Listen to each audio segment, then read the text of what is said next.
KNN 인물 포커스입니다. 거액의 전세금을 내고 입주한 뒤 나중에 돈을 돌려받지 못해 고생하는 분들이 여전히 많습니다.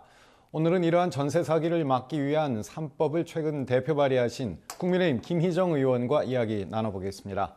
어서 오십시오. 네, 반갑습니다. 네, 먼저 이번에 발의하신 법안 설명 먼저 부탁드립니다.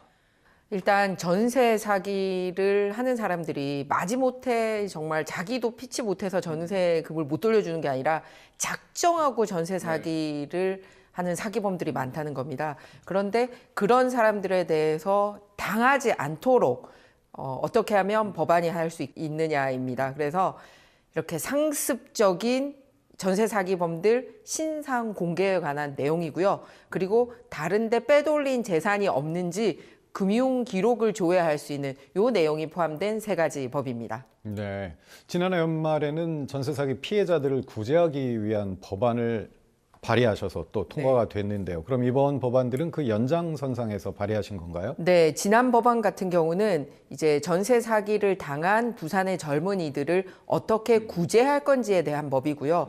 이런 일이 다시는 벌어지지 않도록 당신이 계약 맺는 사람이 사기범인지 아닌지 정도는 알고 가자. 그리고 돈을 빼돌려서 국가 돈을 낭비하게 하고 있는 구석이 없는지 알아보자라는 그런 연장선상에 있다고 보시면 됩니다. 네.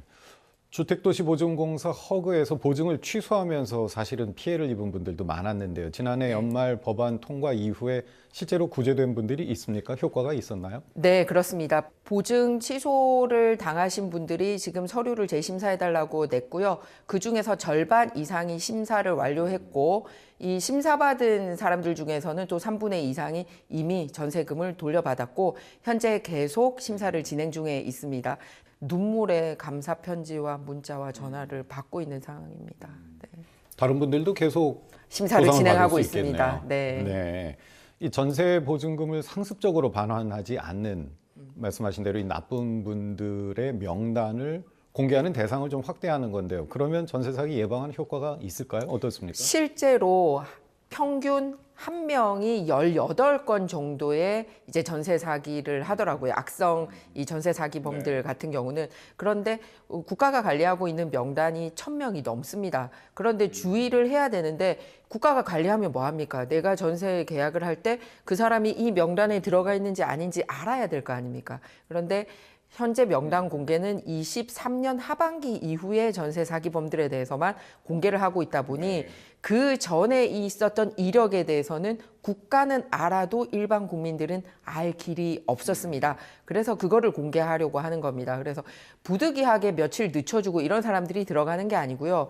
작정하고 다수의 전세 사기를 일으키고 그 금액이 일정 금액 이상이 될 때 이름하고 주소하고 전세 사기 금액 등을 공지를 해서 이런 사람들이 또 한 번의 피해자를 만들려고 하는데 내가 거기 먹잇감이 돼서 안 됐구나. 그럼 뭐 보면 알 수 있냐?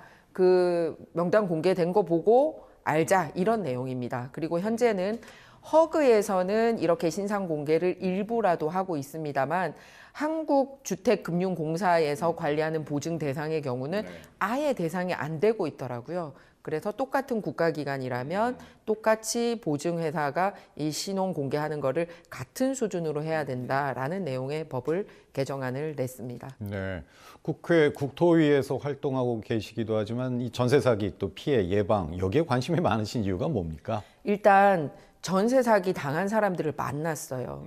거의 다 사회 초년생들입니다.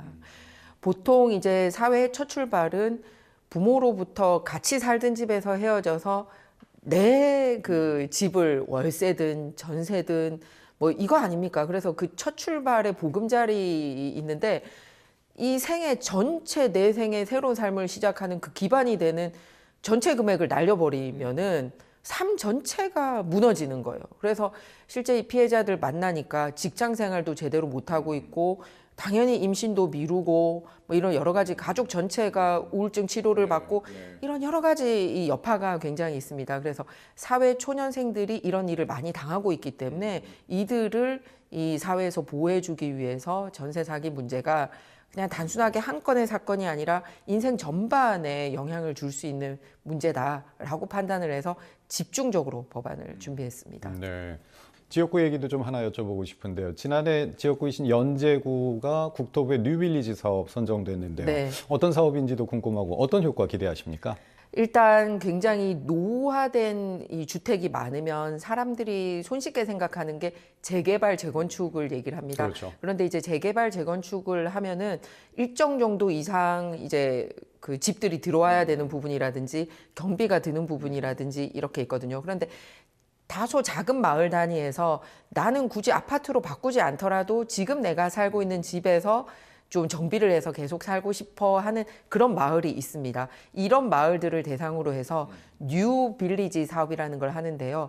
재개발, 재건축을 거치지 않고 기존에 살고 있던 주택을 국가가 정비를 하고 예를 들어 가로등이라든지 외관 정비라든지 수리라든지 이런 거를 해서 안전 시스템도 마련하고 그다음에 또 아파트가 가지는 장점 중에 하나가 공동의 커뮤니티 시설이 있다라는 거거든요. 그거를 마을 단위에 만들어주는 겁니다. 공용 주차장을 만들고 공동 격려회관 그리고 도서관 그리고 여러 가지 공원이라든지 이런 녹지 환경 시설 이렇게 공공이 활용할 수 있는 시설도 국비로 그 마을에 들어가는 내용입니다. 그래서 참 감사하게도 이번에 연제구에 있는 연산 8동이 뉴 빌리지 사업으로 선정이 돼서 200억 5천만 원짜리 사업이 진행이 되면 그 마을이 재개발, 재건축하지 않고도 거듭 태어날 수 있는 그런 모범 사례가 될 것이라 기대합니다. 네. 전국 청년들을 위해서도 일하시고 지역을 위해서도 일하시는데 앞으로 의정활동 계획도 한 말씀 해주십시오. 저는 국토교통위원회에서 일을 하고 있는데 안전이라는 키워드에 주목을 하고 있습니다. 이번에 참 안타까운 항공기 사고 같은 경우도 조류 관련된 사고였는데 주류 충돌과 관련된 예방위원회가 있습니다만 이 사고 항공기 사람들이 법적 규정에도 불구하고 이 참여를 안 했더라고요. 그래서 하위 규정에 이런 게 있다 보니까 지켜지지 않는 것 같아서 이런 위원회가 제대로 돌아갈 수 있도록 이제 상위법에 명시를 하는 부분을 말씀을 드리고 싶고요. 그리고 두 번째는 이제 LH 공사에서 만드는 아파트의 경우에 이제 배관이라든지 이런 거를 인증받은 정규 제품을 써야 되는데 그렇지 못한 것을 작년 국감에서 이제 알아냈습니다. 그렇기 때문에 이런 부분은 법규도 바꿔야 되고 인증을 한국 인증 제품도 만들어야 되고 그리고 안전하게 들어갈 수 있도록 또 예산도 뒷받침돼야 되고 그래서 이런 안전 부분에 신경을 쓰고 있습니다. 네, 잘 알겠습니다. 부산의 유일한 여당 3선 의원으로 활동하고 계신데요.